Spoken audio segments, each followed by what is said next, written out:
Assalamualaikum warahmatullahi wabarakatuh.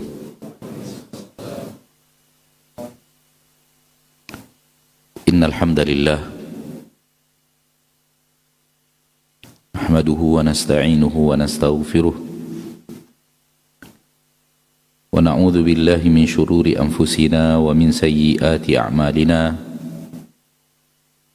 Man yahdihillahu fala mudilla lahu ومن يضلل فلا هادي له. أشهد أن لا إله إلا الله وحده لا شريك له وأشهد أن محمدا عبده ورسوله صلى الله عليه وعلى آله وأصحابه ومن تبعهم بإحسان إلى يوم الدين وسلم تسليما كثيرا. يا أيها الذين آمنوا اتقوا الله حق تقاته ولا تموتن إلا وأنتم مسلمون. أما بعد,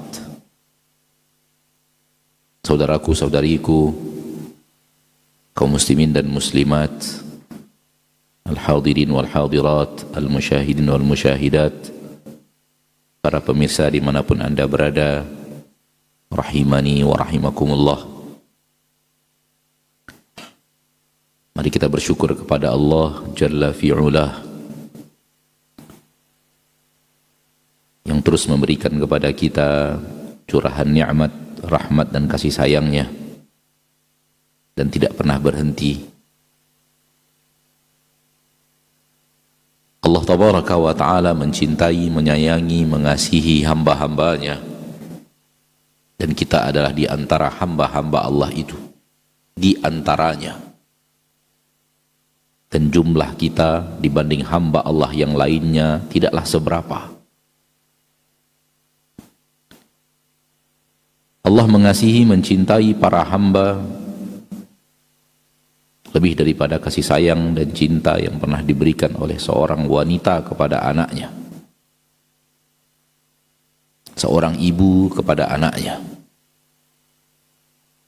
Rasulullah SAW bersabda di dalam hadis yang sahih dari Imam Bukhari, "Lallahu arhamu bi'ibadihi min hadihi biwaladiha." Sungguh Allah lebih mengasihi, menyayangi hamba-hambanya lebih daripada kasih sayang wanita ini kepada anaknya. Ketika itu di hadapan Nabi dan para sahabat, ada seorang wanita yang sedang menggendong seorang bayi. Apabila kita perhatikan cinta manusia kepada manusia yang bisa disaksikan dan bisa dirasakan oleh manusia langsung, maka cinta manusia kepada manusia tak ada yang lebih hebat daripada cinta seorang ibu kepada anaknya.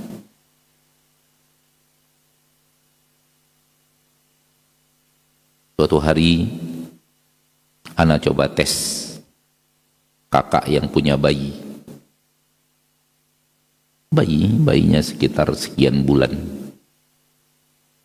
Dan ana mengatakan, bagaimana kalau bayi ini sekarang saya banting?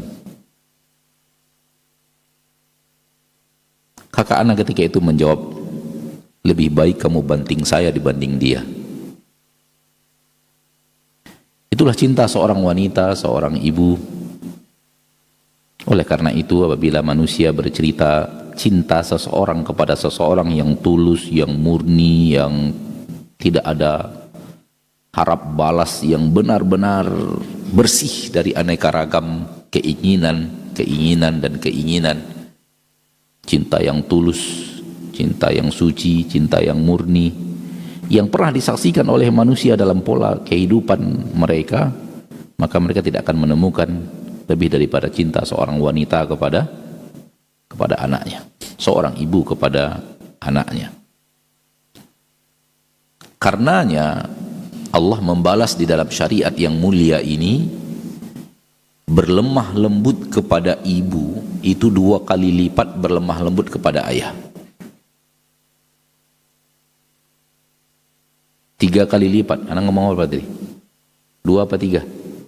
3 maksudnya. Salah ngomong.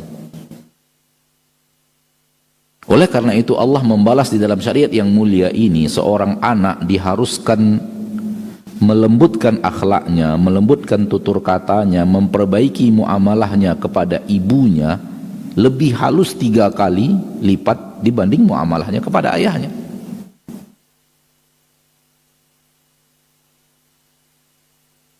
Dan kesemuanya perlu akhlak yang mulia, tutur kata yang baik, adab. Ayah dan ibu sama-sama wajib.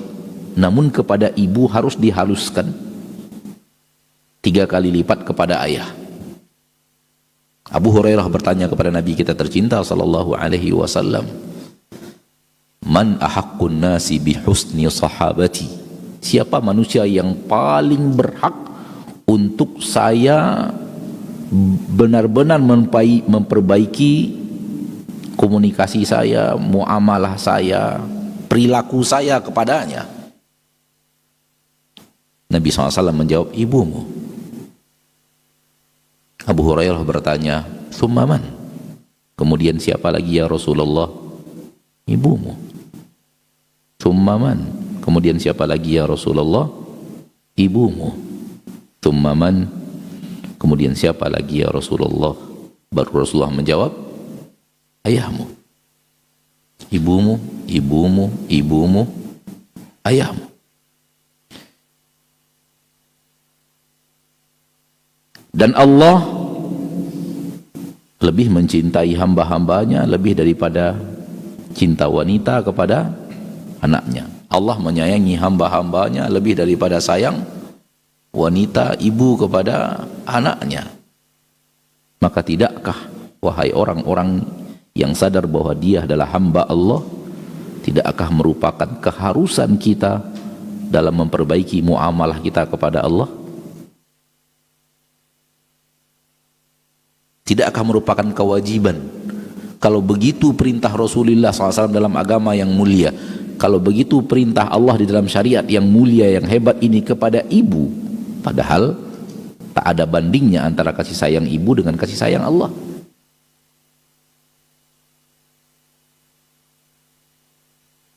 Maka kewajiban kepada kita untuk berakhlak mulia, mempertontonkan akhlak mulia kita kepada Allah Rabbul Izzati wal Jalalah,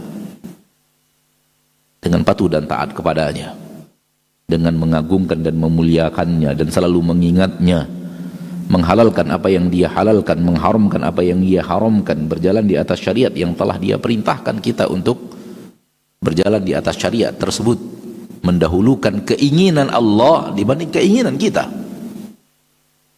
Dan itulah dia sebenarnya inti agama. Inti agama adalah apabila keinginan Anda berbeda dengan keinginan Allah, tinggalkan keinginanmu, patuhkan keinginan itu kepada keinginan Allah. Sering sekali kita maunya begini, tapi Allah larang. Banyak orang sekarang ini, di zaman kita sekarang ini, kenapa sih Allah larang? Apa salahnya? Dan mulai lagi mereka melakukan, ini kan baik. Akhi fiddin, akhlak kepada Allah adalah keinginanmu campakkan apabila berbeda dengan keinginan Allah. Ikuti keinginan Allah walau hatimu berat melakukannya.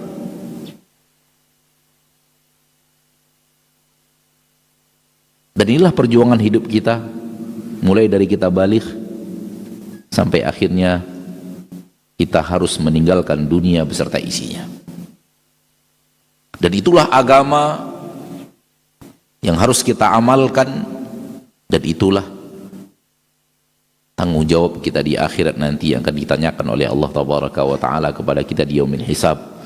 Bagaimana ketika engkau maunya begini, Allah maunya begini, ketika engkau maunya begini, Allah maunya begini.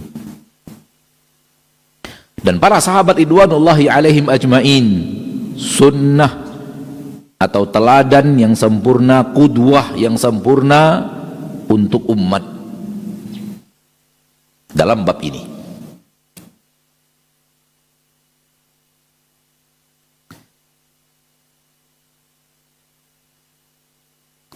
Ana maksudkan sahabat adalah sebagai umat, karena tentu qudwah yang paling sempurna adalah Nabi kita tercinta Muhammad sallallahu alaihi wasallam, yang dijaga oleh Allah tabaraka wa taala Rabbul Izzati wal Jalalah.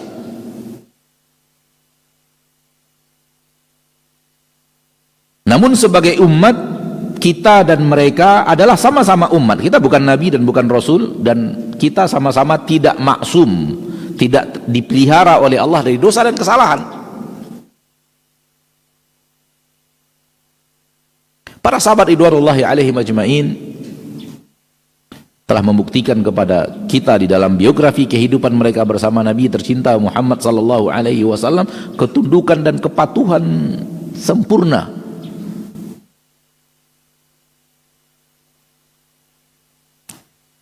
Dan di antara dalil yang paling hebat dalam bab ini adalah ketika Nabi sallallahu alaihi wasallam mengatakan kepada para sahabat,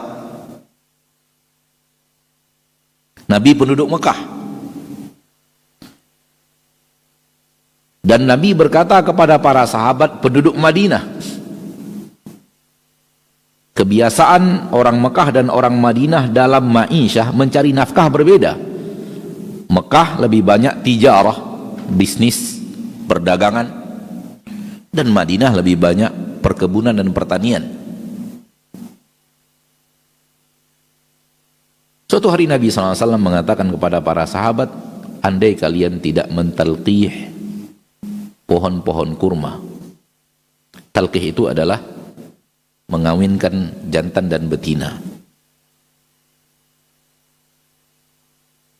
Langsung para sahabat yang hidup di kota Madinah, yang sudah punya kebiasaan bertahun-tahun, puluhan tahun, ratusan tahun, wallahu alam, langsung mendengar Nabi mengatakan itu, mereka tinggalkan kebiasaan mentalqih mereka yang telah mereka warisi dari ayah mereka, dari ayah kakek mereka, kakek daripada ayah dan kakek mereka, kakek-kakek mereka yang sudah nggak tahu kita puluhan tahun apa ratusan tahun. Kebiasaan mereka dalam mengelola kebun.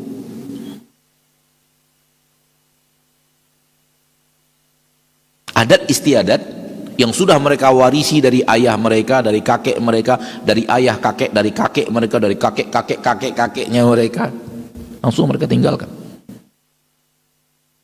Mereka mengira bahwa itu adalah perintah syariat, karena keluar dari mulut Nabi kita tercinta Muhammad sallallahu alaihi wasallam. Tradisi yang telah jelas sukses ratusan tahun demi mengikuti Nabi tercinta sallallahu alaihi wasallam, dan apa yang beliau katakan langsung ditinggalkan para sahabat. Para sahabat langsung tidak melakukan pekerjaan mentalqih jantan dan betina.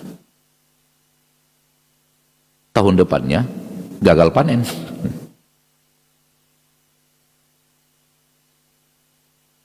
Maka keluarlah hadis Nabi yang sangat hebat, sangat agung, sangat mulia, memberikan kepada manusia kebebasan dalam berimprovisasi dunia sehebat apapun. Tidak perlu harus mengikut Nabi kita tercinta Muhammad sallallahu alaihi wasallam. Antum a'lamu bi umuri dunyakum. Kalian lebih mengerti daripada saya kalau itu urusan dunia. Kalian lebih faham daripada saya. Kalian lebih berilmu daripada saya. Kalian lebih hebat daripada saya urusan dunia. Namun yang ingin kita garis bawahi adalah bagaimana para sahabat meninggalkan kebiasaan mereka ratusan tahun demi mengikuti dan patuh dan taat kepada apa yang dikatakan oleh Nabi Muhammad sallallahu alaihi wasallam. Tak ada mereka yang mengatakan, ya Rasulullah, apa iya? Wahai Rasulullah, engkau kan penduduk Mekah ya Rasulullah. Kami lebih mengerti penduduk Madinah tentang perkebunan dan pertanian. Ya Rasulullah, ini sudah kami lakukan ratusan tahun di sini ya Rasulullah. Ya. Mereka mengira itu adalah bahagian daripada hal yang mereka harus sami'na wa ata'na. Tradisi benar, tradisi yang telah terbukti benar, dengan izin Allah mendatangkan aneka ragam berkali-kali panen kurma, ditinggalkan oleh para sahabat demi kepatuhan dan ketaatan mereka kepada Nabi tercinta Muhammad sallallahu alaihi wasallam.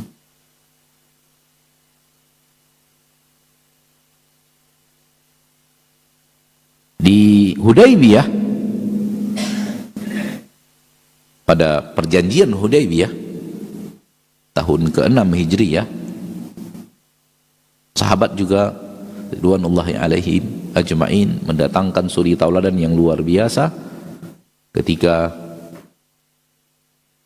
mereka datang ke kota Mekah. Telah berjalan berhari-hari berpakaian ihram, sudah dekat ke kota Mekah. Mereka datang dari Madinah berhari-hari berpakaian ihram. Tinggal sekitar 40 km, 50 km lagi masuk kota Madinah. Orang Quraisy mengatakan, kalian tidak boleh masuk. Dan orang Quraisy telah menyiapkan pasukan perang. Nabi SAW tidak ingin berperang. Dan Nabi mengutus Utsman radhiyallahu anhu untuk bernegosiasi dengan orang Quraisy. Kami hanya datang untuk mengagungkan Ka'bah, memuliakan Ka'bah, dan Ka'bah dimuliakan oleh mereka juga dan oleh seluruh orang Jazirah Arab ketika itu. Hanya itu tujuan kami akan kembali.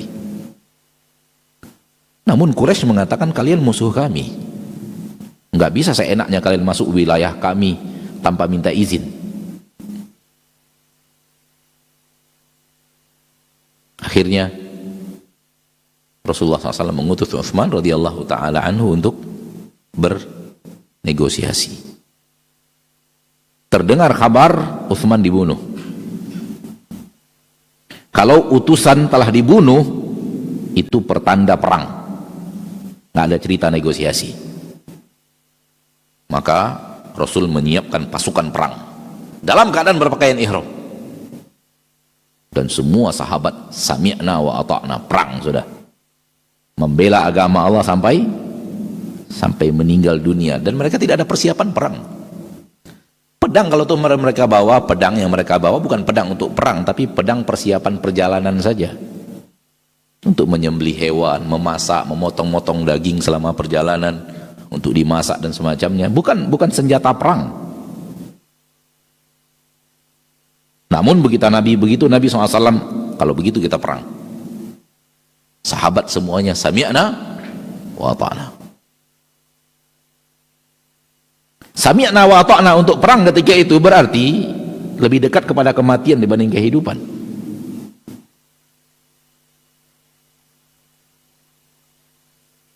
Sudah begitu semangat terbakar untuk berperang sampai Nabi baiat, minta baiat kepada para sahabat, menyuruh para sahabat berbaiat untuk siap membela agama Allah, siap membela Rasulullah SAW sampai yang terakhir dari kehidupan mereka. Persiapan kemati sudah.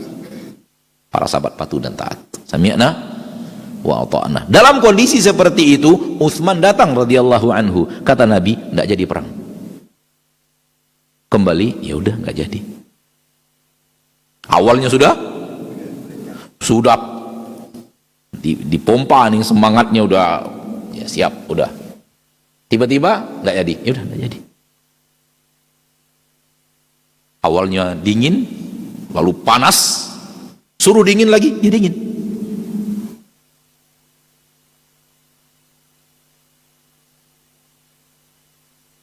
Bukti. Kenapa kita katakan sahabat? Karena sahabat adalah umat, mereka bukan manusia maksum dan mereka bisa melakukan itu. Kita dan para sahabat sama-sama manusia.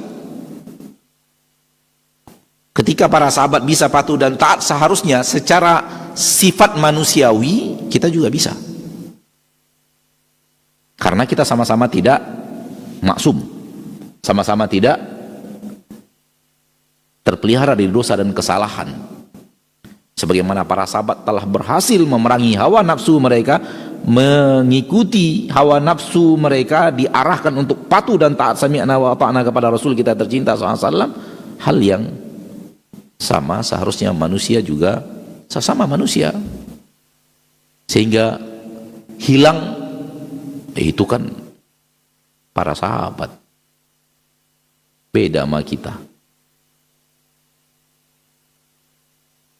Anda dan dia sama-sama makhluk Allah, sama-sama ciptaan Allah tabaraka wa ta'ala rabbul izzati wal jalalah. Itulah dia kewajiban kita kepada Allah tabaraka wa ta'ala, akhlak kita kepada Allah tabaraka wa ta'ala, kepatuhan dan ketaatan kepada rabbul izzati wal jalalah. Dan itulah dia agama. Agama adalah bagaimana kita keinginan hawa nafsu kita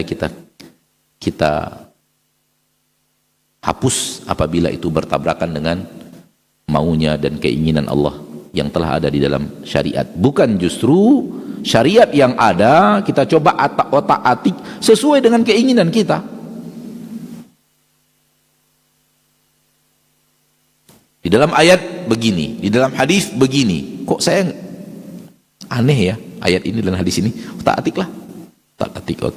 Kalau begini saya cocok ini.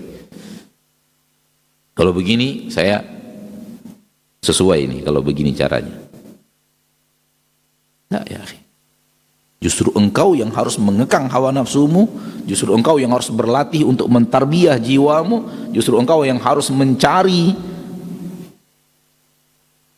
apa yang sebenarnya diinginkan oleh Rabbmu, yang diinginkan oleh Rasulmu tercinta untuk diikuti, bukan sebaliknya Al-Quran dan hadis yang kemudian diotak-atik, Al-Quran dan hadis yang kemudian dicoba untuk dibeginikan agar sesuai dengan apa yang ada pada dirimu, apa yang ada pada masyarakatmu, apa yang ada pada negaramu, apa yang ada pada adat istiadat di negerimu, apa yang ada pada kebiasaan demi kebiasaan kehidupan.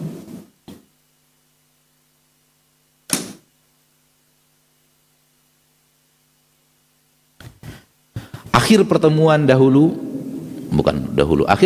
kita kemarin kita bicara akal. Sebelum kita masuk ke dalam kitab Syekh Abdul Razak dalam Asma wa Sifat, dan kita katakan bahwa wahai manusia, Al-Quran dan hadis adalah petunjuk untuk manusia. Manusia itu manusia dan apa yang ada pada dirinya termasuk akalnya. Termasuk apa? Termasuk akalnya.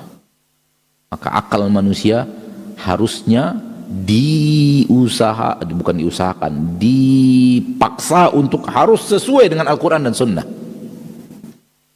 harus diselaraskan. Jangan kemudian ketika Al-Quran dan Sunnah berbeda dengan akal yang Al-Quran dan Sunnah yang diotak-atik agar selaras dengan akal. Ini batil, ini pekerjaan ahlul bidah.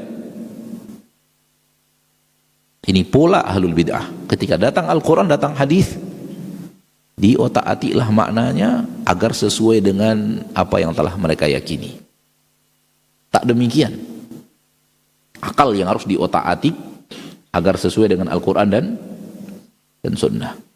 Itu yang kita bahas kemarin pada pertemuan akhir sebelum kita baca kitab, bahwa Al-Quran dan Sunnah aman dari godaan iblis. Jalan yang aman dari tipu muslihat syaitan, sementara akal dan logika manusia tidak. Oleh karena itu apabila akal harus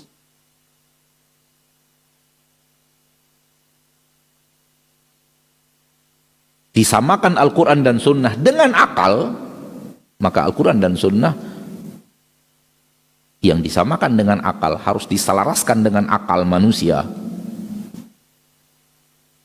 harus diotak-atik agar sesuai akal dulu baru kemudian bisa diterima. Maka pola seperti ini pola yang tidak selamat dari godaan iblis, karena dia memasukkan yang maksum kepada yang tidak maksum agar sesuai dengan yang tidak maksum, tidak terpelihara daripada godaan iblis, baru kemudian diterima. Ini bahasan kita kalau masih ingat pada pertemuan yang ke berapa? 51. Karena ini yang ke 52. Pakai insya Allah? Enggak pakai insya Allah.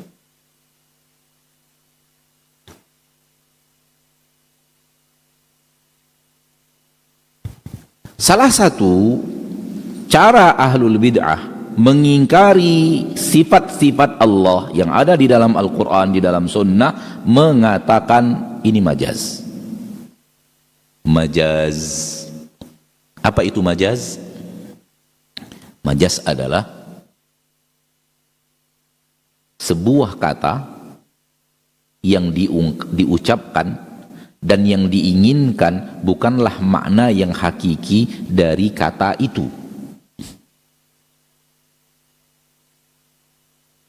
Salah satu cara orang untuk mengutak-atik bab asma wa sifat agar sesuai dengan logika mereka, agar sesuai dengan kaidah mereka, agar sesuai dengan keyakinan yang mereka telah terima sebelumnya, namun begitu berhadapan dengan Al-Quran dan Sunnah mereka kaget, bertabrakan, lalu kemudian Al-Quran dan Sunnah yang kemudian diotak-atik untuk sesuai dengan akidah mereka. Salah satu cara mereka adalah mengatakan Al-Quran dan Sunnah itu dalam bab ini majaz.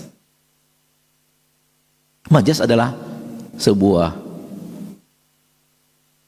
penggunaan kata yang diinginkan bukanlah makna yang hakiki daripada kata tersebut. Contoh, dakhaltul masjidah fara'aitu fihi asadan yakhtub. Saya masuk masjid dan saya menyaksikan singa yang sedang khutbah, singa yang sedang berorasi, berkhutbah. Ini majaz. Apakah singa di sini maksudnya adalah singa yang ada di kebun binatang itu? Bukan itu maksudnya. Maknanya yang hakiki tidak diinginkan. Dan orang yang mendengar pasti tahu bukan singa itu yang dimaksud. Ini dia majaz. Diungkapkan sebuah kata, namun maknanya yang hakiki bukan itu yang diinginkan. Ada makna yang kedua yang bisa difahami dan intinya bukan makna yang kaifiat yang sebenarnya. Dan ini juga berlaku dalam aneka ragam bahasa, termasuk bahasa kita. Seperti orang mengatakan seorang yang lihai dalam menipu,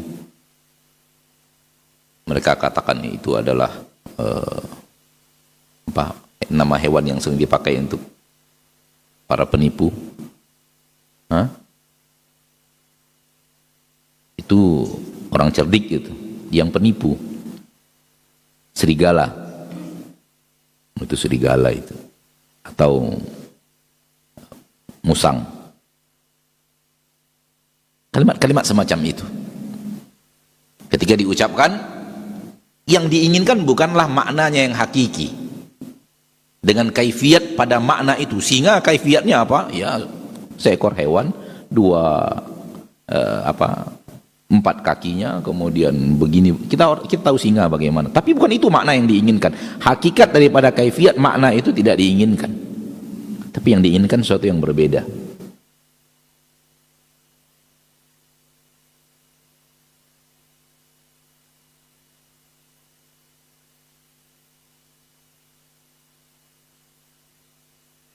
Itulah dia majaz, dan sering digunakan oleh sebahagian kaum muslimin dalam bab asma wa sifat. Ketika Allah tabaraka wa ta'ala mengatakan bal yadahu mabsutatani yunfiqu kaifa yasha, kedua tangan Allah terbentang, ia berinfak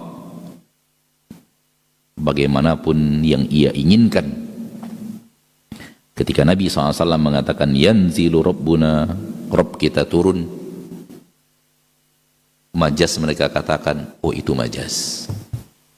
Maksudnya bukan tangan seperti yang Anda fahami dalam kalimat tangan. Tangan hakikatnya tahu kita tangan? Kaifiat tangan kita tahu, bukan itu yang diinginkan Allah, bukan itu yang diinginkan Allah. Ada makna yang lain.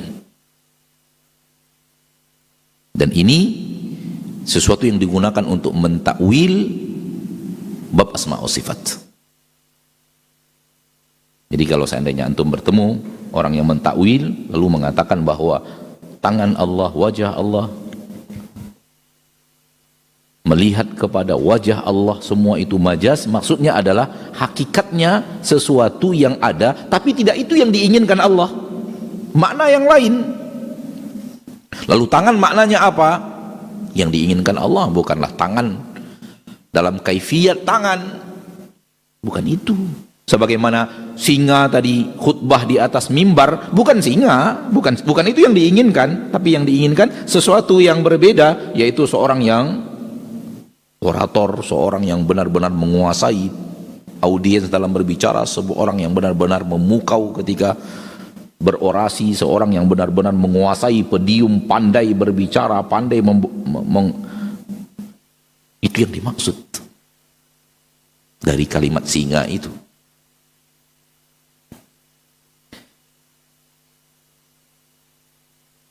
Sehingga ketika berhadapan dengan aneka ragam ayat-ayat asma wa sifat, mereka menggunakan istilah majaz atau pintu majaz untuk mengatakan bahwa bukan itu yang dimaksud, tapi yang dimaksud adalah ini. Dan perbuatan ini batil, salah total. Baik. Apa akidah Ahlus Sunnah? Akidah Ahlus Sunnah adalah sebuah kalimat yang ada di dalam Al-Quran dan Sunnah tentang Allah dan sifatnya, tentang Allah Tabaraka wa Ta'ala, dan aneka ragam apa yang dikatakan Nabi kita tentang Allah Tabaraka wa Ta'ala, Rabbul Izzati wal Jalalah. Ini pernah kita sampaikan dan berulang-ulang kita sampaikan, dan selalu kita ulang-ulang agar kita faham dan mengerti apa manhaj salaf dalam bab ini. Tangan, kita ambil kalimat tangan yang sering diingkari. Tangan ada dua kandungan dari tangan ini, dua poin. Poin pertama, tangan dalam makna tangan. Kalimat tangan ada maknanya, iya atau tidak? Dua, ada kaifiatnya. Kaifiat tangan ada, makna tangan ada. Ada makna ada makna ada, kaifiat.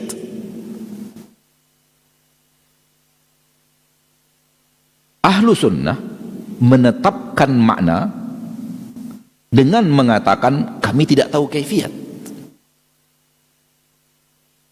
Kaifiatnya kami tidak tahu. Maknanya kami imani,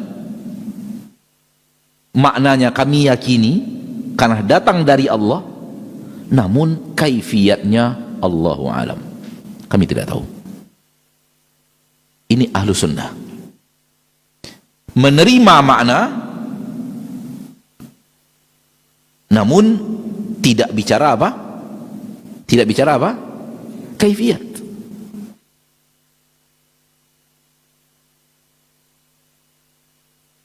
Sebuah kata ada makna dengan kaifiat yang berbeda-beda. Mata. Mata itu ada maknanya. Semua orang tahu, kalau udah bicara mata, orang tahu apa makna yang diinginkan, ya atau tidak. Namun kaifiat mata berbeda-beda. Mata manusia berbeda dengan mata ayam, berbeda dengan mata singa, berbeda dengan mata jerapah, berbeda dengan mata udang, berbeda dengan mata, kaifiatnya berbeda-beda. Itu antara makhluk dengan makhluk. Itu antara makhluk dengan makhluk. Rumah. Kalau orang mengatakan kalimat rumah, Kita tahu apa makna yang diinginkan. Namun rumah kaifiatnya berbeda-beda. Rumah saya dengan rumah fulan berbeda. Dengan rumah presiden berbeda. Dengan rumah raja anu berbeda. Dengan rumah fulan berbeda-beda. Kaifiatnya berbeda-beda. Namun maknanya satu. Sama-sama apa? Sama-sama apa? Rumah. Jadi dalam kalimat seperti ini, tangan ada makna, ada kaifiat. Ahlu sunnah mengimani maknanya dan menyerahkan kaifiatnya kepada Allah. Enggak tahu, Allahu a'lam, kami tidak tahu kaifiatnya, tapi maknanya kita terima. Kita imani makna yang ada di dalam Al-Quran dan Sunnah tentang apa, seluruh apa yang Allah katakan tentang dirinya dan seluruh apa yang dikatakan Rasul tentang Allah, maknanya kita terima, maknanya kita imani, kita tetapkan seperti yang Allah katakan, sesuai dengan bahasa yang dengannya Al-Quran turun. Lisanun Arabiyyun mubinun, lisan Arab yang sangat jelas.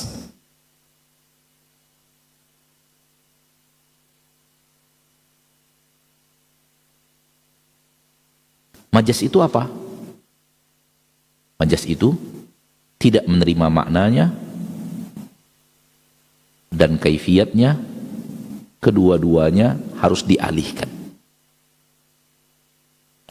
Makna dialihkan, kaifiat juga dialihkan. Itu dia majas. Dua-duanya ditolak. Tangan, bukan tangan yang dimaksud. Bukan. Kaifiatnya tangan itu bukan itu yang diinginkan. Jadi makna di sini bukan tangan. Betul dipakai katanya, tapi bukan itu yang diinginkan. Diinginkannya sesuatu yang lain. Maknanya juga tidak, kaifiatnya juga apatah lagi. Jadi dinafikan kedua-duanya. Andai yang dinafikan dalam arti kata dikatakan tidak hanyalah kaifiat, dinafikan dalam arti kata kita tidak bicara itu, serahkan kepada Allah, ini manhaj Ahlus Sunnah, ini akidah Ahlus Sunnah. Bukan dinafikan tapi diserahkan kepada Allah. Kami tidak tahu, kami tidak bicara itu.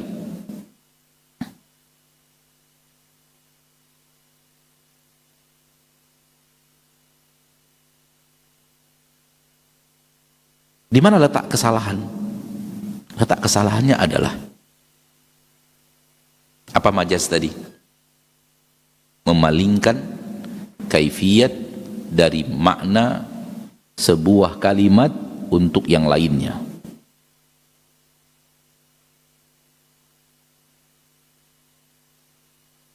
Kita tidak tahu kaifiatnya zat Allah, lalu bagaimana kita palingkan kepada yang lain? Kaifiatnya kita tidak tahu.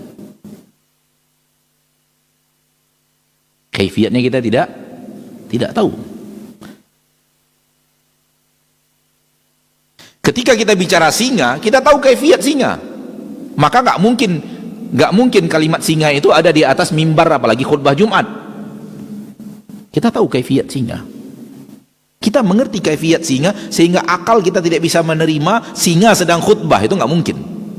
Karena kaifiatnya kita tahu. Lalu ada apa dengan diri kita mengatakan nggak mungkin tangan Allah itu maksudnya adalah tangan Allah? Nggak mungkin, itu nggak mungkin. Nggak mungkinnya dari mana? Apakah Anda tahu kaifiat tangan Allah sehingga Anda mengatakan tidak mungkin untuk diterima? Harus dipalingkan kepada makna yang lain? Makna kekuatan, makna kekuasaan, makna keperkasaan? Apa yang membuat Anda tidak bisa menerima bahwa kalimat ini punya hakikat, namun Anda tidak tahu hakikatnya? Anda tahu maknanya, tapi Anda tidak tahu hakikatnya. Kaifiat daripada tangan Allah itu bagaimana, Anda tidak tahu. Kenapa Anda harus mengatakan bahwa ini harus ditolak kaifiatnya? Harus dialihkan kepada yang lain. Kenapa? Apakah Anda tahu kaifiat daripada tangan Allah sehingga dengannya Anda mengingkari makna tangan yang diinginkan Allah?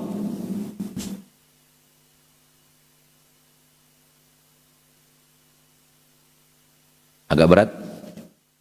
Agak berat apa? Berat ya? Oleh karena itu Anda undur kemarin. Anda undur kepada pertemuan berikutnya insya Allah. Majas bisa apabila Anda sudah tahu kaifiat, hakikat kaifiat itu Anda sudah tahu, sehingga otak Anda nggak bisa menerima. Masa sih singa khutbah?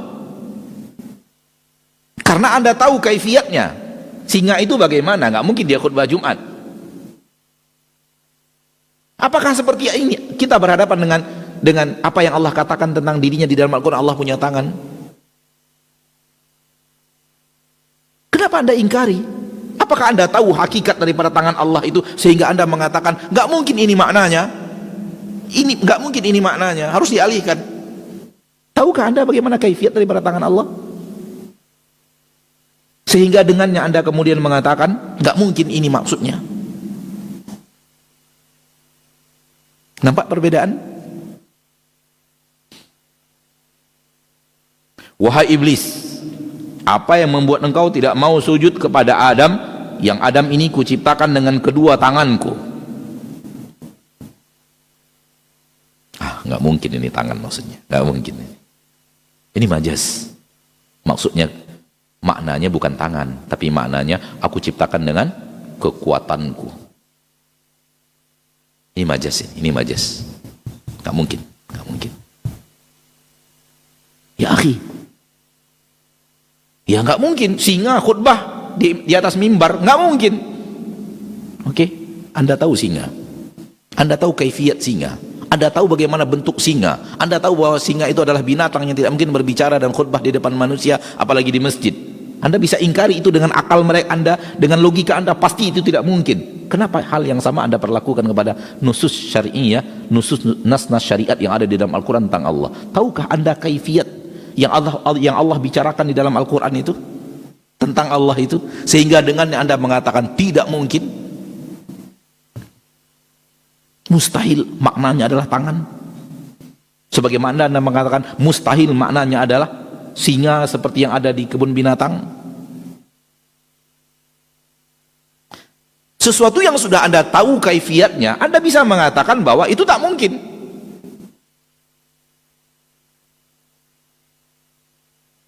Ibuku adalah rembulan di dalam rumahku. Tidak mungkin, maksudnya ibu itu adalah bulan di dalam rumah, nggak mungkin. Karena Anda tahu apa itu bulan. Anda tahu kaifiat bulan, berapa besarnya bulan.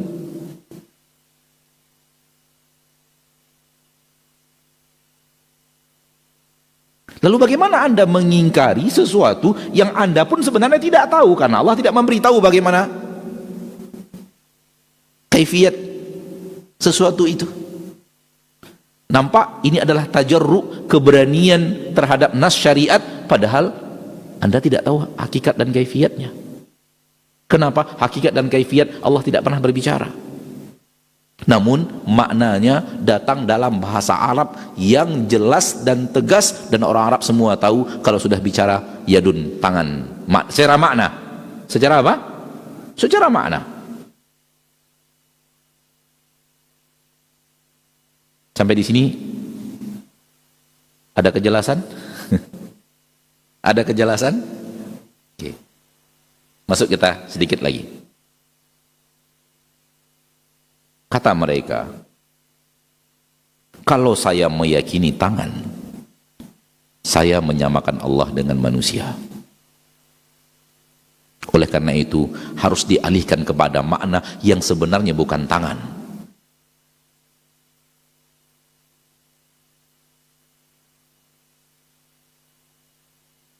Lihat saudaraku, ketika Allah mengatakan tangan, langsung dalam benaknya tangan manusia. Ada lengan, ini lengan apa? Lengan ya? Ada lengan, ada ini apa nih? Ini apa? Pergelangan ini, kalau ini apa?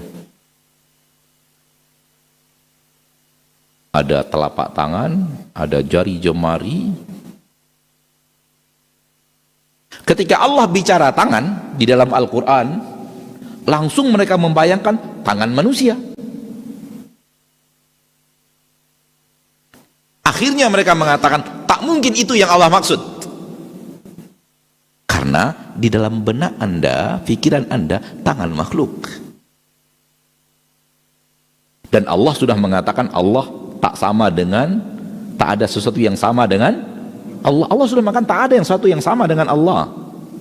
Namun kesalahan Anda, saudaraku, wahai saudariku, yang ingin melari-larikan makna dari asma wa sifat adalah langsung di dalam benak Anda tangan makhluk, kaifiat tangan makhluk. Sehingga dengan membayangkan kaifiat tangan makhluk, ketika Allah berbicara tangan tentang dirinya, Anda langsung mengatakan tak mungkin itu yang dimaksud. Ketahuilah saudaraku, ahlu sunnah di dalam akidah mereka, di dalam iman mereka tidak seperti Anda. Ketika Allah mengatakan tangannya, langsung datang makna tangan seperti tangan manusia. Tidak. Letaknya ada di situ. Melencengnya ada di sana. Kita dididik oleh para ulama, melalui buku-buku mereka, melalui kajian-kajian mereka bicara tentang Allah Tabaraka wa Ta'ala. Ketika datang makna, kita imani makna, kaifiatnya kita tidak tahu. Imani maknanya, kaifiatnya serahkan kepada Allah. Dan katakan kaifiatnya pasti tak sama dengan kaifiat makhluk manapun di permukaan bumi, manusia, jin, dan yang lainnya, malaikat. Karena nas tegas di dalam Al-Quran, laisa kamitslihi syai'. Ketika yang datang dalam fikiran manusia, ketika Allah bicara tangan adalah tangan manusia atau tangan makhluk, langsung mereka mengatakan ini mustahil. Oleh karena itu, ini maknanya bukan itu yang diinginkan, berarti yang lain selain makna tangan. Ini majaz. Ini majaz. Kenapa? Sudah terbayang dalam logika Anda bahwa tangan yang Allah maksud seperti tangannya makhluk, sehingga dengannya Anda menolak makna, Anda menolak kaifiatnya, sehingga makna dan kaifiat ini harus dimajaskan kepada makna yang lain dan kaifiat yang lain. Ahlus sunnah tidak demikian. Allah ketika mengatakan Allah memiliki tangan, sami'na wa ata'na, Allah punya tangan. Apakah sama dengan tangan manusia? Tidak. Sama dengan tangan malaikat? Tidak. Sama dengan tangan jin? Tidak. Sama dengan tangan ada makhluk yang sama tangannya dengan tangan? Tidak. Lalu bagaimana tangan Allah? Allahu a'lam, tak tahu. Tak tahu. Kenapa? Karena di dalam Al-Quran Allah tidak berbicara bagaimana kaifiat tangan, di dalam hadis Nabi tidak berbicara bagaimana kaifiat tangan Allah. Oleh karena itu kita tidak tahu. Masalah gaib. Masalah gaib. Allah hanya mengatakan Allah punya tangan, dan Allah tidak berbicara bagaimana kaifiat tangan Allah. Dan saya imani seperti yang Allah katakan, karena Allah tidak bicara kaifiat, saya pun tidak tahu kaifiat, dan saya tidak bicara kaifiat, dan para ulama melarang saya untuk bicara kaifiat. Karena kalau sudah bicara kaifiat, pasti berbicara tanpa ilmu, karena tidak ada ilmu yang turun dari Allah dan Rasulnya tentang kaifiat tangan Allah. Allah hanya bicara Allah punya tangan, Rasul hanya mengatakan Allah punya tangan, Rasul mengatakan Allah menciptakan Adam dengan tangannya, Allah menulis Taurat dengan tangannya, Allah menanam tanaman surga Firdaus dengan tangannya. Maka kita imani tangan, namun kaifiatnya kita serahkan kepada Allah, kita tidak tahu. Dan kita tidak ingkari makna tangan dengan aneka ragam cara pengingkaran, termasuk apa? Majaz. Kira-kira semakin jelas? Insya Allah. Oleh karena itu,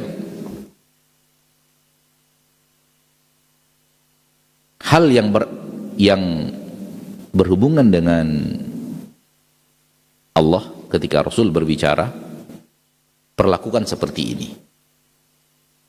Perlakukan kalimatnya bahasa Arab, maknanya diketahui, maknanya jelas, imani makna itu. Tentang bagaimananya katakan saya tidak tahu, hanya Allah yang tahu.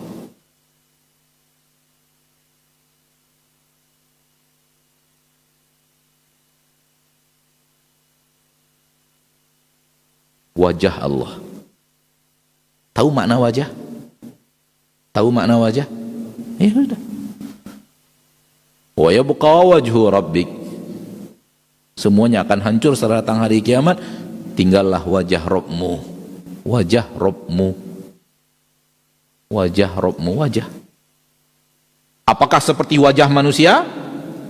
Apakah seperti wajah malaikat? Tidak. Apakah seperti wajah jin? Apakah seperti wajah-wajah yang ada dari wajah makhluk yang sangat banyak? Makhluk yang punya wajah sangat banyak di permukaan bumi ini, kaifiat wajah berbeda-beda. Ada salah satu di antaranya yang sama dengan wajah Allah? Tidak. Apakah wajah Allah itu ada? Ada. Kaifiatnya bagaimana? Allahu a'lam. Ini imannya ahlu sunnah. Ini imannya ahlu sunnah. Seperti yang anak katakan kepada antum, kadang-kadang anak membuka, mendengarkan apa sih yang membuat mereka tidak mau mengimani Allah punya wajah. Ternyata salah satunya begitu. Kami mengimani Al-Quran, wa yabqa wajhu rabbik. Kami imani wahai Wahabi. Dia selalu ngomong Wahabi itu. Anda mengatakan kami tidak mengimani wa yabqa wajhu rabbik, Anda salah. Kami mengimani bal yadahu mabsutatani, mengimani. Yang tidak kami imani itu iman seperti kalian, di mana kalian menyamakan Allah dengan makhluk. Itu kami tidak imani. Tapi kami imani bal yadahu mabsutatani wa yabqa wajhu rabbik. Kami imani. Namun kalian menyamakan Allah dengan makhluk, itu yang tak kami imani. Kami mengimani Ar-Rahmanu 'alal 'arsy istawa. Itu Al-Quran, kami imani. Anda salah ketika mengatakan kami tidak mengimani. Tapi yang tidak kami imani adalah pernyataan kalian bahwa Allah beristiwa di atas arsy seperti makhluknya. Kita katakan kita tidak mengimani istiwa Allah seperti istiwa makhluk. Anda salah. Kami tidak mengimani bahwa tangan Allah seperti tangan makhluk. Anda salah. Kami tidak mengimani wajah Allah seperti wajah makhluk. Kami tidak mengimani Allah. Anda salah. Jadi berarti kita dengan dia sama. Wajah Allah mustahil sama dengan wajah makhluk. Kemudian tangan Allah mustahil sama dengan tangan makhluk. Turunnya Allah mustahil sama dengan turunnya makhluk. Datangnya Allah mustahil sama dengan datangnya makhluk. Marahnya Allah mustahil sama dengan marahnya makhluk. Inginnya Allah berkeinginan mustahil sama dengan inginnya makhluk. Ridhonya Allah mustahil sama dengan ridhonya makhluk. Sama berarti iman kita. Namun perbedaannya mereka kemudian menafikan tangan. Tangan itu tak ada. Rob kita tidak punya tangan. Ahlu sunnah mengatakan Rob kita punya tangan. Nampak bedanya? Penafian persamaan membuat mereka menafikan apa yang Allah katakan tentang dirinya, dan ini yang batil. Ini yang batil. Menafikan persamaan tidak mengharuskan Anda menafikan apa yang Allah katakan tentang dirinya. Tidak mesti. Nafikan persamaan, tetapkan makna yang Allah inginkan.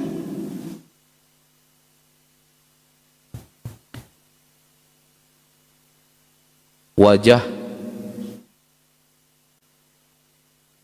Muhammad, wajah Ahmad. Makna wajah sama, namun wajah Ahmad apakah sama dengan wajah Muhammad? Tidak sama. Wajah si Ridho, wajah si Malik, sama-sama wajah. Maknanya ada, dalam sisi makna bersatu, sama-sama wajah. Berarti ada persamaan kalimat. Kaifiat berbeda? Berbeda.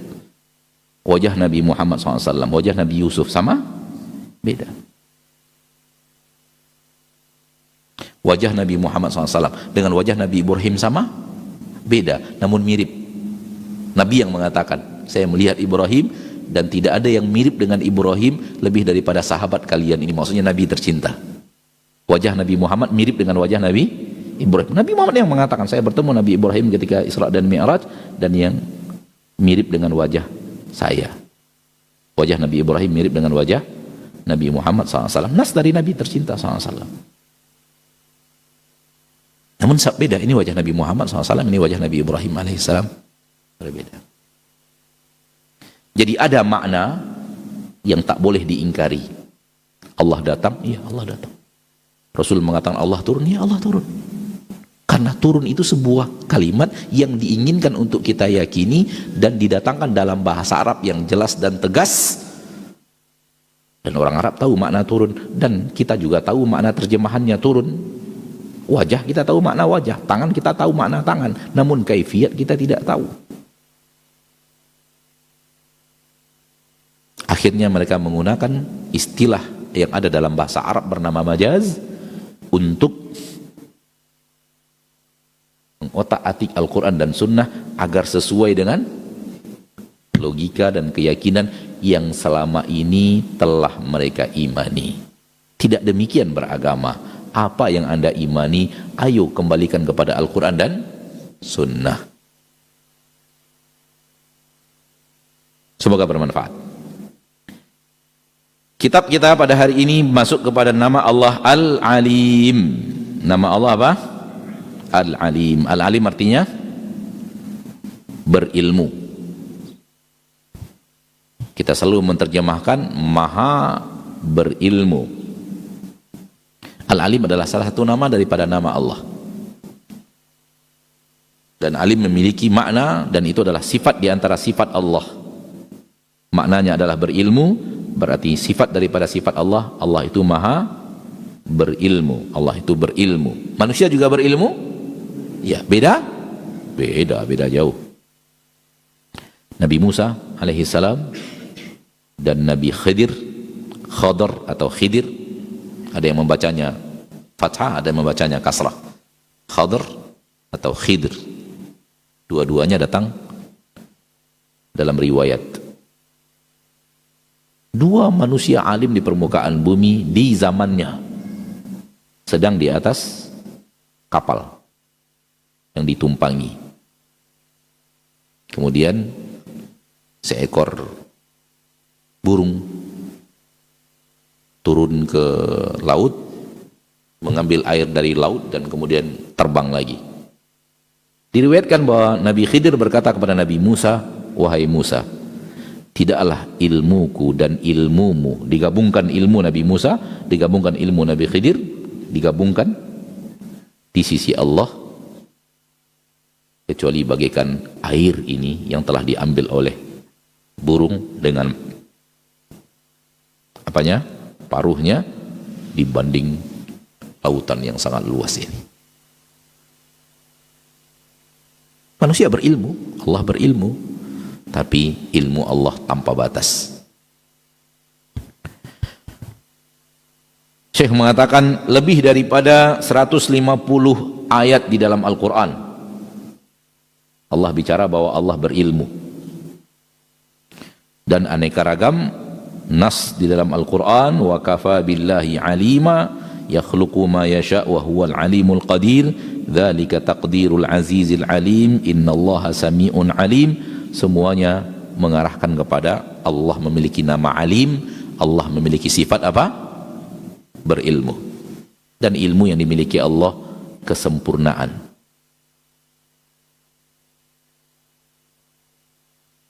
Sempurnanya dari sisi bahwa tak ada yang Allah tidak tahu. Tidak ada yang Allah tidak tahu. Semuanya Allah tahu. Baik nampak atau tak nampak. Baik di langit atau di bumi. Baik dahulu atau sekarang atau yang akan datang. Baik terjadi atau tidak terjadi. Semuanya Allah tahu. Tidak ada yang Allah tidak tahu. Itu yang dikatakan bahwa beliau, hai alladhi ahata ilmuhu bidh-dhawahir wal bawatin wal asrar wal israr wal i'lan wa bil ilmi al-ulwi was sufli bil madi wal hadir wal mustaqbal fala yakhfa alaihi syai'un minal asya'. Allah tahu seluruh yang zahir, yang tampak, dan yang batin tak tampak. Manusia ada zahir, ada batin. Ini zahirnya nampak. Ya, antum nampak apa ana sekarang, tapi batin ana antum tak tahu. Di hadapan antum, ananya di hadapan antum di hadapan ana, tapi ana tahu apa yang ada di dalam batin antum.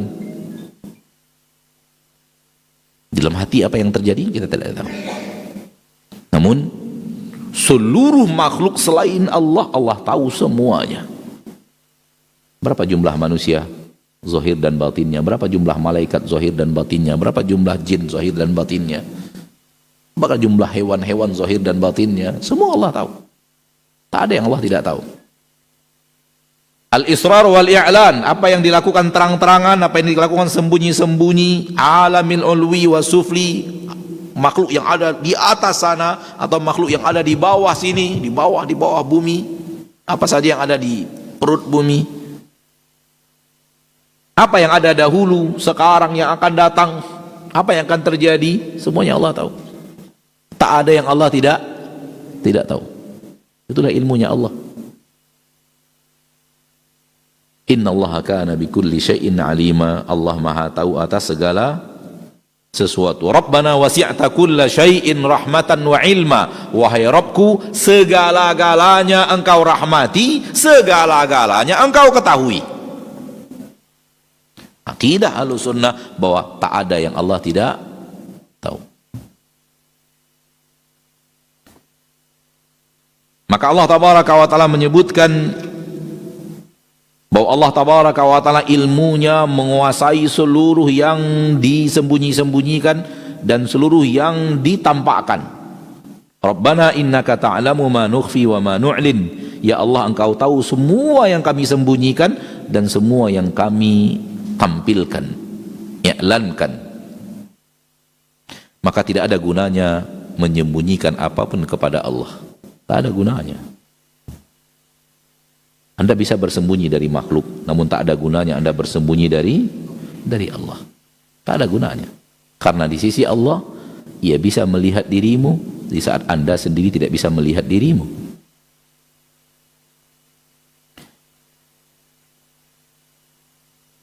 Allah berilmu tentang seluruh yang ada di langit, seluruh yang ada di bumi. Innallaha ya'lamu ghaibas samawati wal ard, wallahu basirum bima ta'malun. Sesungguhnya Allah mengetahui seluruh yang gaib yang ada di langit dan seluruh yang ada di bumi. Allah semuanya tahu. Tak ada yang tidak Allah tidak tahu.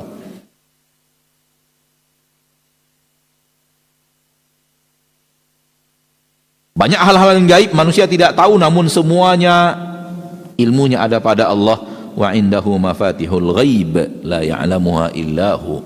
Di sisi Allah ada kunci-kunci perkara gaib. Tak ada yang tahu kecuali Allah saja.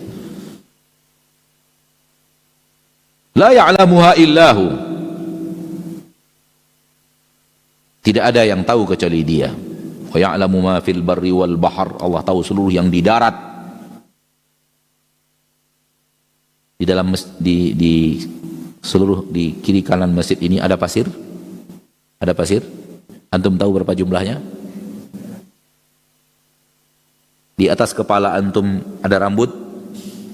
Antum tahu berapa jumlahnya? Di bawah dagu antum ada jenggot? Antum tahu berapa jumlahnya? Bahkan lebih kecil. Di atas bibir Anda ada apa namanya? Kumis. Anda tahu berapa lembar kumis Anda? Bersama kita setiap hari, kita pun tidak tahu. Bahkan Anda punya jantung? Tahu bagaimana keadaan jantung sekarang? Anda punya darah? Tahu bagaimana darah Anda? Anda punya tulang? Tahu bagaimana tulang Anda? Lihat manusia bersamanya, dipakai tiap hari, dia pun tidak tahu. Anda punya akal? Tahu bagaimana akal Anda? Anda punya ruh? Tahu bagaimana ruh Anda? Lalu bagaimana makhluk kalau sudah Allah yang berbicara tidak mengatakan sami'na wa ata'na kepada Rabb yang maha tahu segala sesuatu? Bagaimana mungkin apa yang Allah katakan harus dialihkan kepada apa yang saya ketahui? Ini batil. ilmu Anda terlalu remeh, terlalu receh, terlalu tidak ada apa-apanya dibanding Allah yang maha tahu segala sesuatu.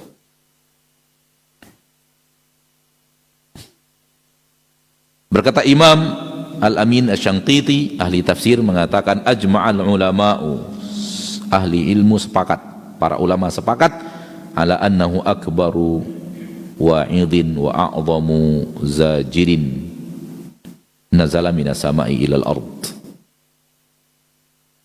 Menguasai, mengetahui dalam bentuk ilmu dan amal bahwa Allah mengetahui segala sesuatu, itu adalah teguran yang paling hebat yang pernah turun dari langit ke bumi. Teguran kepada manusia yang paling hebat, yang paling besar yang pernah turun dari langit ke bumi, mengetahui bahwa Allah berilmu, beriman bahwa Allah mengetahui segala sesuatu dan tidak ada yang tidak diketahui oleh Allah tabaraka wa taala rabbul izzati wal jalalah. Sehingga ketika manusia ingin melakukan sesuatu, ia ingat Allah melihat, Allah mengetahui, dia tinggalkan. Ketika dia ingin beramal sesuatu, dia ingat bahwa Allah cinta, Allah melihat apa yang, mengetahui apa yang akan dia lakukan daripada ketaatan, dan Allah ridho, maka membuat dia lebih semangat lagi untuk beribadah. Karena dia memperlihatkan kepada Allah dan dia tahu bahwa Allah mengetahui apa yang sedang dia kerjakan. Dia melakukan ketaatan, Allah tahu niatnya, sehingga dia perbaiki niatnya agar dilihat oleh Allah dan diketahui oleh Allah. Maksud daripada amalnya adalah sesuatu yang ada di sisi Allah, bukan apa yang ada di sisi manusia. Maka ini kata Syekh Muhammad Amin Al-Syanqiti adalah kesepakatan ulama, ini adalah hal yang terbesar, teguran yang paling hebat, dan nasihat yang paling luar biasa yang Allah turunkan ke permukaan bumi. Dan beliau mengatakan, para ulama membuatkan permisalan, walillahil mathalul a'la, sekiranya ada seorang raja, raja itu diktator, gampang membunuh orang apabila dia diganggu keluarganya. Dia raja, diktator, punya pasukan yang banyak dan gampang bunuh orang kalau keluarganya disepelekan. Lalu kemudian Anda bertemu dengan raja tersebut, di kiri kanannya ada istrinya, ada anak-anaknya, perempuan-perempuan, anak perempuannya. Beranikah Anda mempermainkan anak perempuannya itu setelah Anda tahu bahwa raja itu suka membunuh kalau ada dipermainkan keluarganya, anak perempuannya? Tak berani. Walillahil mathalul a'la. Allah memiliki permisalan yang paling mulia. Itu baru makhluk.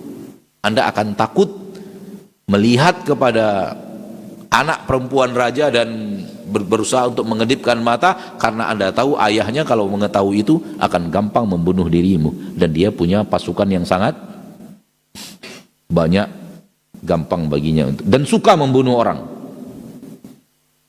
Marah kalau seandainya putrinya diganggu. Kalau itu adalah manusia, makhluk bersama makhluk, itu mungkin saja terjadi, bisa saja terwujud. Lalu bagaimana dengan Allah yang memang Al-Malik, yang luar biasa dan memiliki segala-galanya, yang juga marah kalau agamanya disepelekan.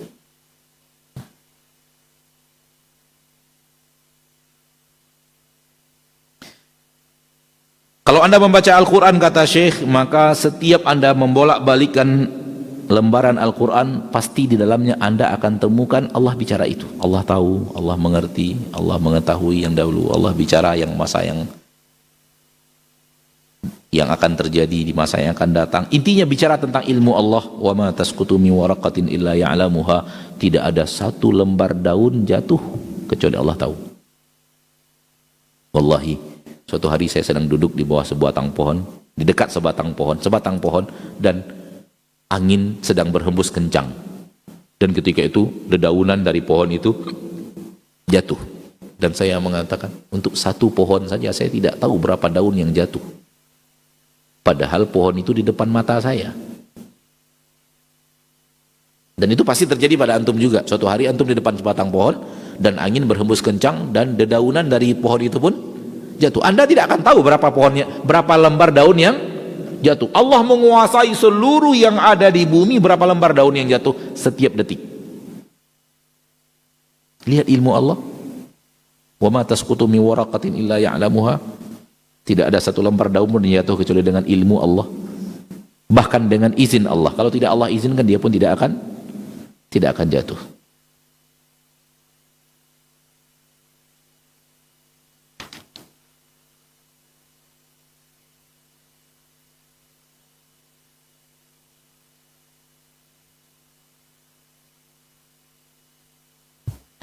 Antum hidup, sebelum hidup antum tidak hidup, selama hidup antum beraktivitas sampai meninggal dunia. Pertanyaannya, Allah tahu semua yang akan antum lakukan seumur hidup? Apakah sebelum antum hidup Allah juga tahu semua yang antum lakukan seumur hidup? Tahu semuanya? Maka hal yang mudah bagi Allah, Allah tuliskan dalam ilmu takdir. Maka hal yang mudah bagi Allah menulisnya dalam ilmu takdir, dalam lauhul mahfuz. Ilmu tentang takdir Allah di lauhul mahfuz. Allah tahu semua yang kita lakukan, walau kita belum melakukannya.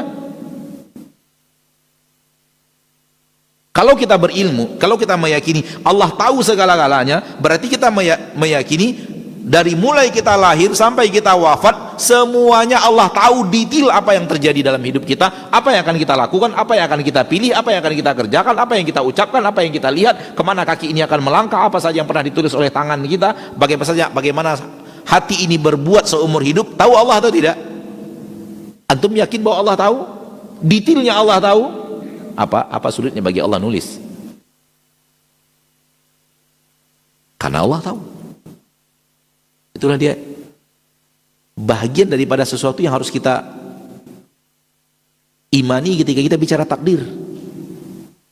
Allah sudah tuliskan segala-galanya karena Allah tahu.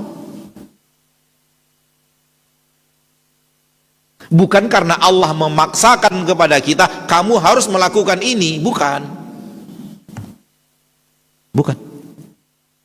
Karena Allah tahu.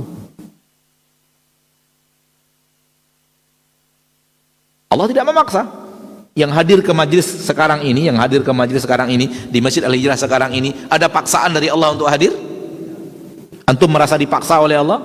Tidak. Antum ingin hadir? Antum memilih untuk hadir? Itu keinginan manusia. Namun Allah tahu, Allah sudah tuliskan siapa saja yang hadir di majelis ini ketika ini, hari ini, subuh ini. Karena Allah Maha tahu. Bukan paksaan kepada manusia, ini loh catatan hidupmu, harus kerjakan seperti ini dan tak boleh tidak, kalau engkau tidak mau pun harus terwujud. Seperti itu yang kau lakukan. Ini akidah Jabriyah. Manusia tidak punya keinginan, semuanya keinginan Allah. Ini batil.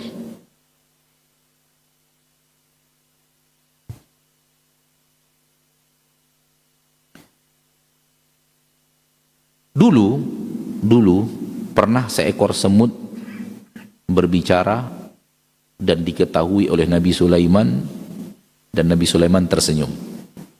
Pembicaraan seekor semut.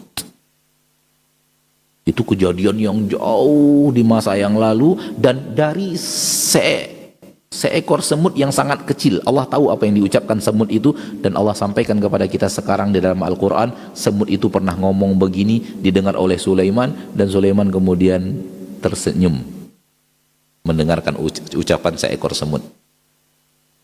Lihat, Allah menyampaikan kepada kita bahasa semut, perkataan semut yang lebih kecil dari diri kita. Dan berapa semut di permukaan bumi, di banyaknya. Ini menunjukkan kepada kita Allah tahu segala-galanya. Bahkan kata-kata seekor semut pun Allah tahu.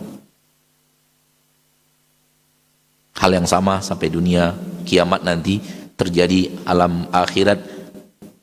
Bagaimana perkataan-perkataan penduduk neraka, bagaimana perkataan penduduk surga, bagaimana perkataan syaitan dan iblis ketika dimintai pertanggungjawaban. Allah tahu semuanya, dan semuanya sebahagiannya Allah sampaikan kepada kita di dalam Al-Quranul Karim.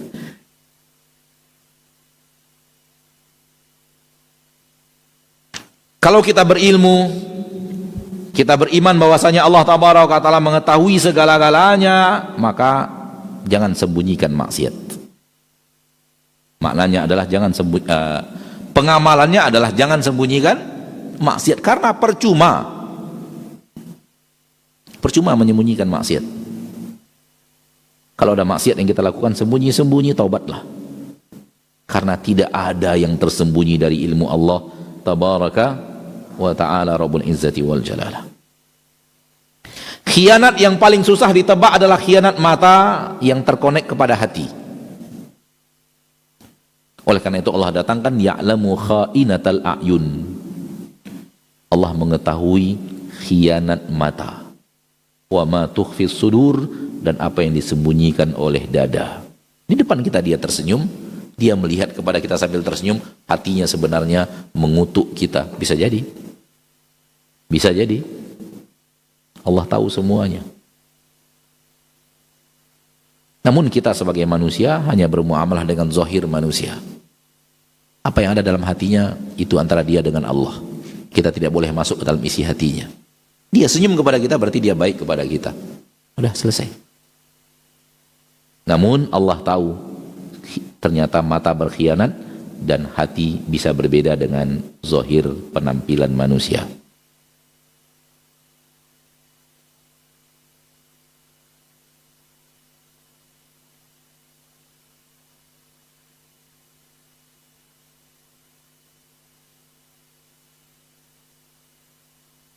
Ini dia beberapa poin yang dibahas oleh beliau tentang Al-Alim, Allah Maha Tahu, Allah Maha Berilmu di dalam kitab Fikih Asmaul Husna. Semoga apa yang bisa kita bahas pada kesempatan kali ini bermanfaat, dan semoga berilmunya kita, berimannya kita bahwa Allah mengetahui segala-gala yang kita lakukan, membuat kita tidak menyembunyikan maksiat. Kenapa? Karena percuma menyembunyikan maksiat kepada Allah. Allah melihatnya, Allah mendengarnya, Allah memperhatikannya, Allah menyaksikannya, Allah mengetahuinya. Maka bertobatlah dan kembalilah kepada yang diinginkan Allah dan diperintahkan Allah. Ini dia bahasan kita pada kesempatan yang berbahagia ini. Wassallallahu wasallam wa baraka wa an'ama ala abdihi wa rasulihi Muhammad. Walhamdulillahirabbil alamin. Beberapa kesempatan ke depan kita gunakan untuk menjawab pertanyaan. Biiznillahi azza wajalla. Kalau kita ada ilmunya kita jawab. Kalau kita tidak ada ilmunya kita katakan Allahu a'lam. Silahkan tanya kepada yang lebih berilmu.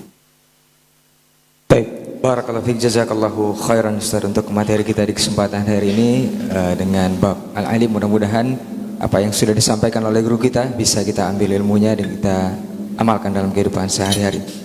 Di waktu yang tersisa kita coba jawab beberapa pertanyaan yang masuk di layanan WhatsApp kita dari pemirsa di 081175500606. Mohon izin kepada Ustaz kita bacakan pertanyaan yang pertama. Bismillah. Assalamualaikum warahmatullahi wabarakatuh Ustaz. Waalaikumsalam warahmatullahi wabarakatuh. Semoga Ustaz dan tim selalu dalam lindungan Allah Subhanahu wa taala. Amin wa iyyakum. Ustaz mau bertanya, benarkah iblis tidak akan menggoda manusia dari arah atas Ustaz, tapi hanya dari bawah, belakang, kiri, kanan, dan semacamnya? Apakah ini makna bahwa iblis mengetahui bahwa Allah Subhanahu wa taala di atas? Syukran Ustaz, barakallahu fiik. Soal bagaimana niatnya iblis menggoda, ana tidak tahu, karena itu gaib. Karena iblis bagian daripada hal yang gaib.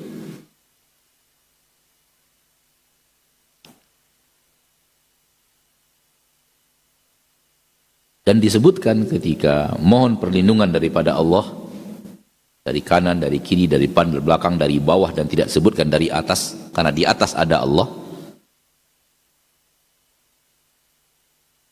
Wallahu alam, ana tidak tahu adanya adanya ulama yang mengatakan iblis tidak mungkin menggoda dari arah atas.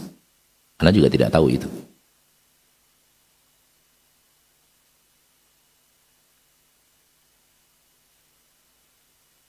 Dan iblis mengetahui yang hak, namun berusaha membuat manusia keluar dari jalur yang hak itu.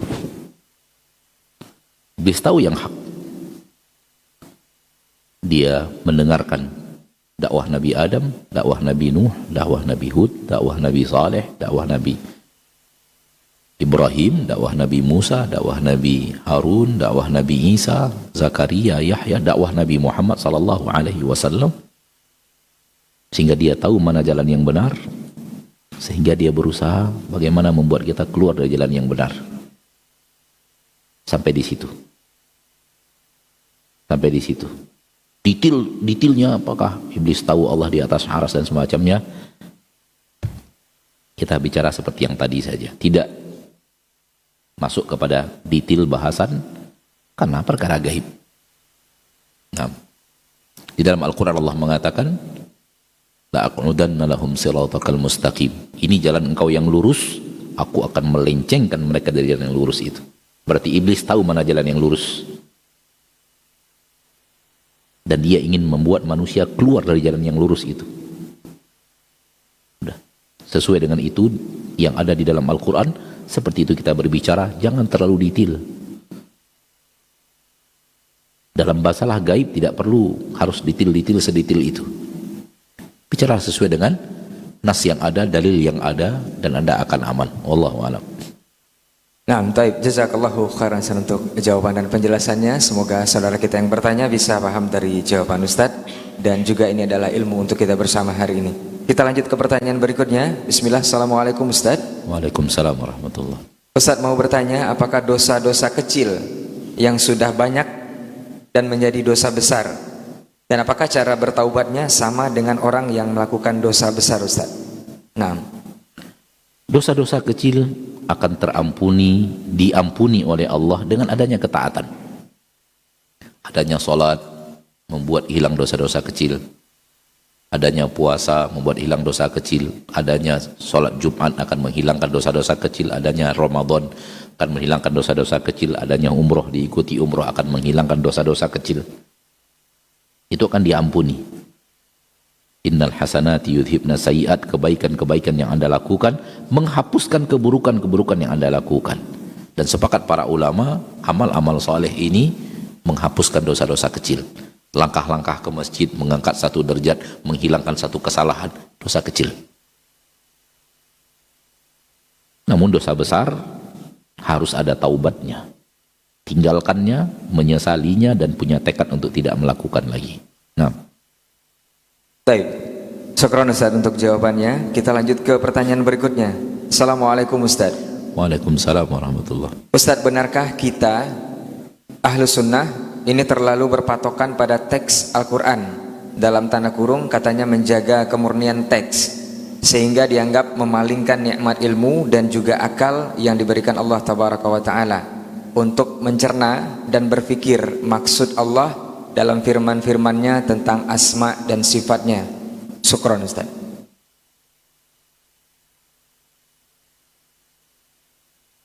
Tudingan bahwa ahlu sunnah tidak menggunakan akal untuk memahami nas Al-Quran dan sunnah terbantahkan. Bahwa ketika akal mereka diadu dengan akal orang yang melarikan makna Al-Quran dan sunnah kepada makna akal yang mereka inginkan, ternyata akal ahlu sunnah lebih jelas. Akalnya ahlu sunnah lebih jelas, lebih aman, lebih gampang, lebih mudah diterima oleh akal manusia, tak rumit, tak jelimet. Namun itu yang sering ditudingkan, kalian terlalu jumud. Ambil Al-Quran hadis, imani begitu saja, tak menggunakan akal. Akal yang mana? Akal untuk dialihkan makna-makna Al-Quran untuk sesuatu yang Allah tidak berbicara, Rasul tidak berbicara, itu bukan akal. Itu namanya syahwat dan syubuhat. Kalian begitu, Allah mengatakan Allah punya tangan, terima saja, gunakan akal. Nggak mungkin tangan Allah sama dengan tangan makhluk. Sudah kita bantah tadi, dengan akal juga. Permainan akal Anda salah.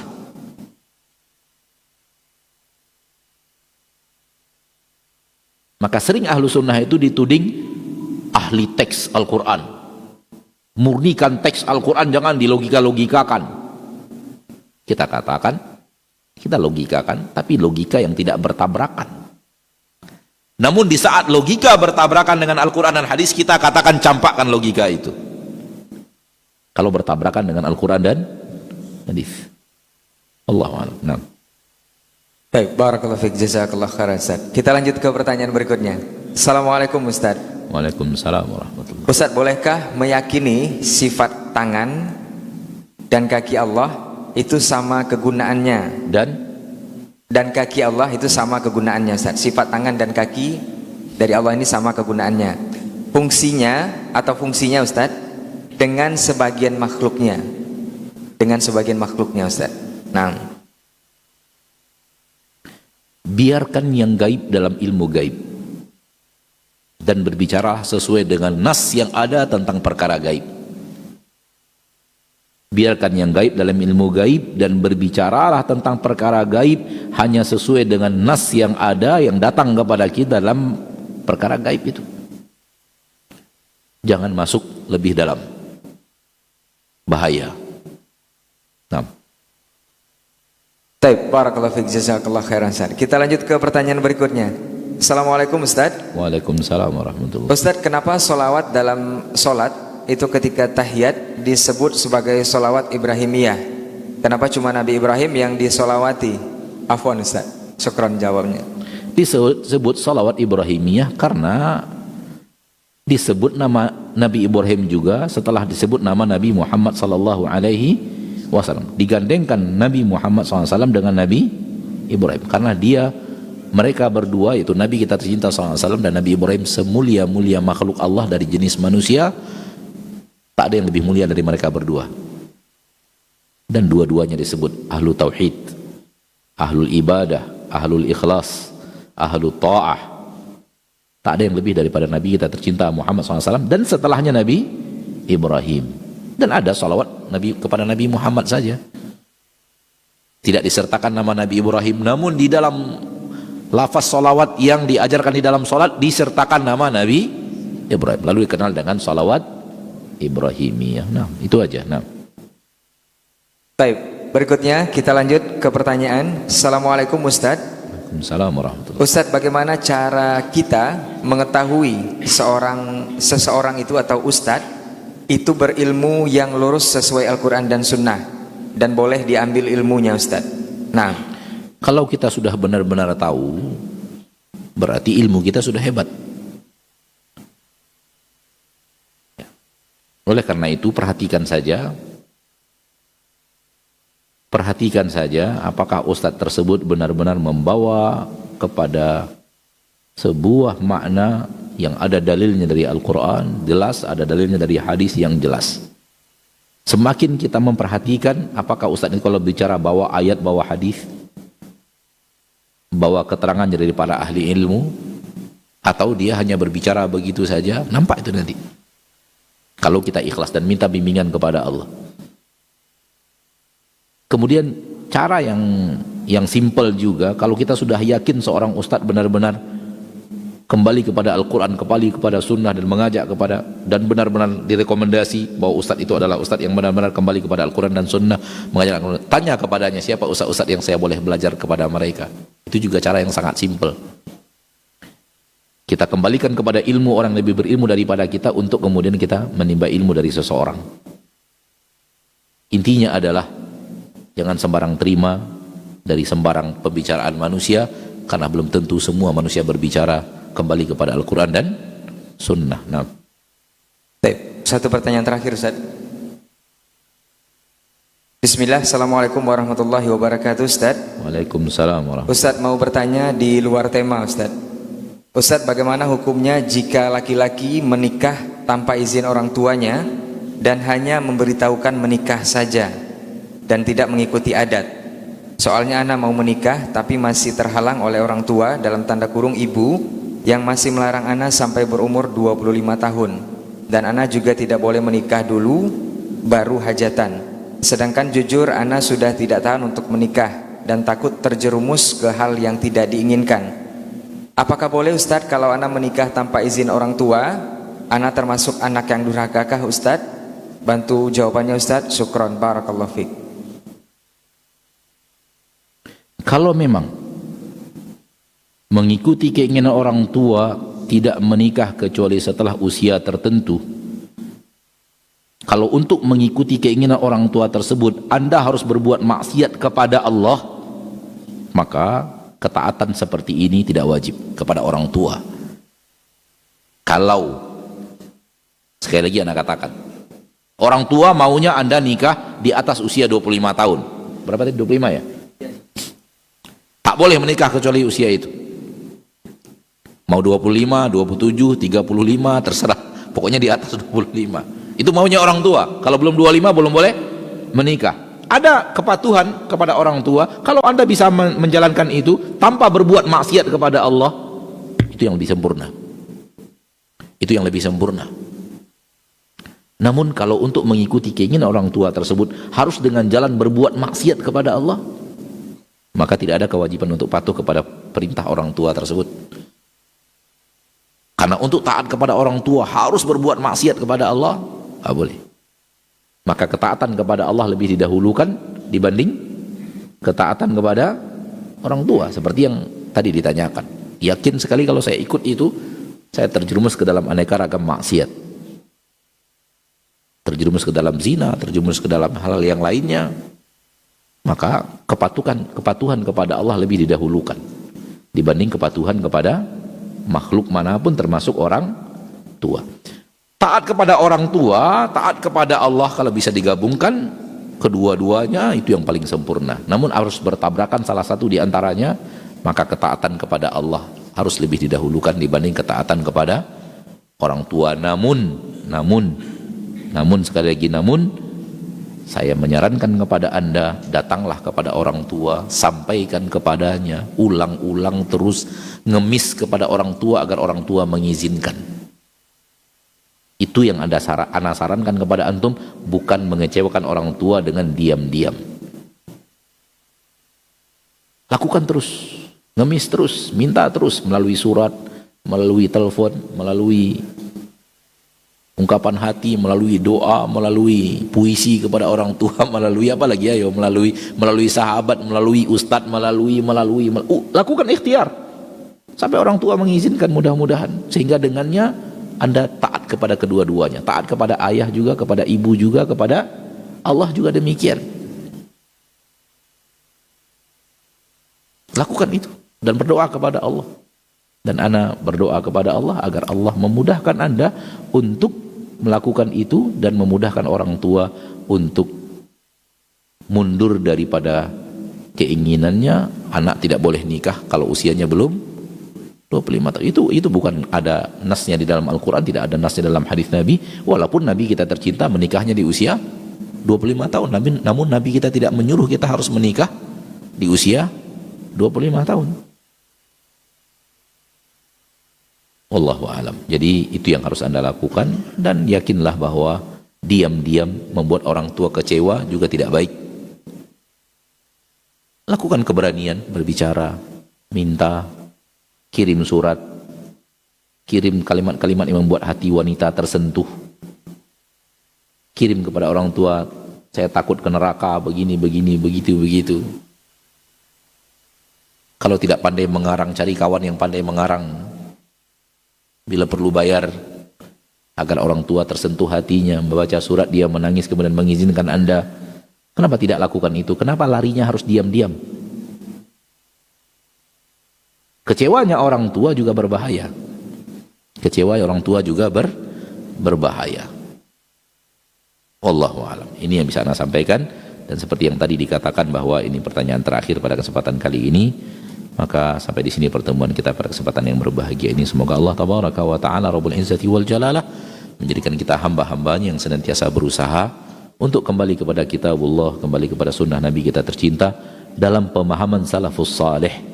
Karena para sahabat adalah manusia terbaik dalam memahami Al-Quran dan sunnah, karena mereka menerima pemahaman itu langsung dari Nabi kita Muhammad sallallahu alaihi wasallam. Oleh karena itu mereka adalah suri tauladan kita. Ketika mereka tidak protes, harusnya kita juga tidak protes.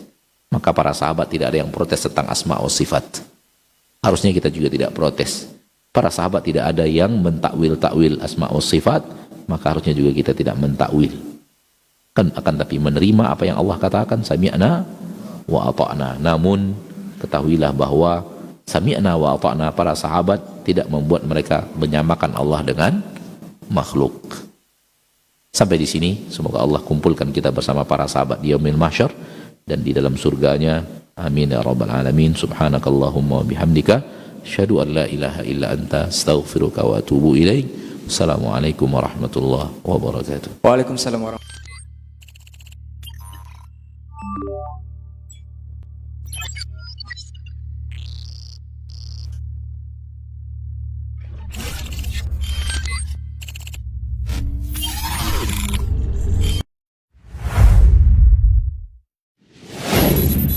Assalamualaikum warahmatullahi wabarakatuh. Saudara-saudariku, para pemirsa Sil TV dimanapun Anda berada, rahimani wa rahimakumullah.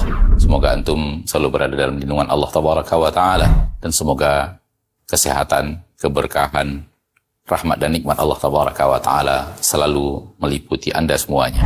Ma'asyiral muslimin, ma'asyiral muslimat, dakwah merupakan sebuah tugas bersama dari umat Nabi kita tercinta Muhammad sallallahu alaihi wasallam. Allah Tabaraka wa Ta'ala menyuruh kita untuk meninggikan agama Allah Tabaraka wa Ta'ala dengan kemampuan yang kita miliki. Yang mampu dengan ilmunya, berdakwah dengan ilmunya. Yang mampu dengan tenaganya, berdakwah dengan tenaganya. Yang mampu menyumbangkan waktunya. Demikian juga yang mampu dengan hartanya, maka berdakwah dengan harta itu. Saudara-saudariku, para pemirsa Sil TV dimanapun Anda berada, pada kesempatan yang berbahagia ini, saya mengajak Anda, pemirsa Asil TV dimanapun berada, para pencinta Asil TV dimanapun berada, untuk meringankan beban operasional yang dibutuhkan oleh Asil TV di dalam mengemban suara dakwah yang agung ini. Mari infakkan sebahagian daripada yang Allah Tabaraka wa Ta'ala mudahkan kepada kita, dari apa yang Allah rezekikan kepada kita, guna kepentingan syiar dakwah melalui media-media, di antaranya adalah Asil TV. Melalui Asil TV, sangat banyak saudara-saudari kita kaum muslimin dan muslimat yang bisa mendapatkan dakwah di bumi yang sangat jauh, di negeri yang sangat terpencil. Bahkan tidak sedikit dari mereka yang mendapatkan hidayah kepada sunnah Rasulullah SAW melalui media Asil TV yang kita cintai. Semoga apa yang antum berikan merupakan pembuka kebaikan, merupakan pembuka hidayah bagi saudara-saudari antum menuju jalan yang sesuai dengan sunnah Nabi kita tercinta SAW, sehingga di akhirat mendapatkan pahala bagaikan seorang yang di tangannya Allah Tabaraka wa Ta'ala bukakan hidayah kepada seseorang, seperti yang dikatakan Nabi kita tercinta SAW, la iyahdiyallahu bika rajulan wahidan khairun laka min humurin na'am. Sekiranya satu orang mendapatkan hidayah melalui dirimu, melalui usahamu, melalui apa yang telah engkau berikan, melalui apa yang telah engkau dakwahkan, maka itu lebih baik daripada unta merah. Sebagian para ulama mengatakan lebih baik daripada dunia dan perhiasannya. Sallallahu wasallam wa baraka wa an'am ala abdihi wa rasulihi Muhammad walhamdulillahi rabbil alamin. Assalamualaikum warahmatullahi wabarakatuh.